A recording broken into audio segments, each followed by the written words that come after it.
जाजोबखो आयाव गासैबो गेट बनायग्रा जाजोबथारबाय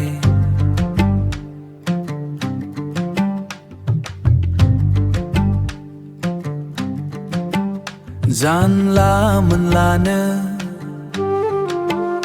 नगुइखो बोङो बादे खालामबाय आयु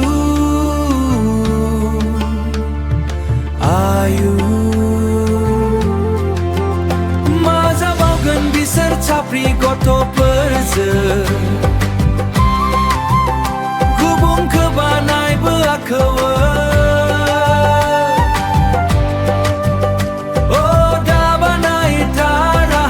सनमानि बाथ्रा दङ नगाबा आं नोगजोरखौ गारखो बुजोबथारगोन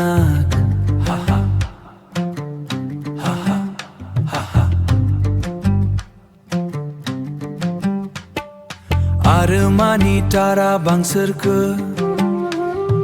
पुलिसनो हमना हरजोबगोन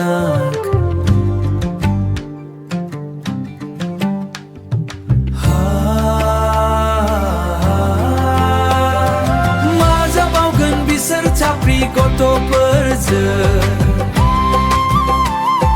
गुबुनखो बानायबोआखै दा बानायथाराहामोन सनमानि बाथ्रा दङ बिजायानो बनायदो बियो मानसि मैग नक्तारा मोनसिबाबो बिसोरनाव जुनारनि आखुरगु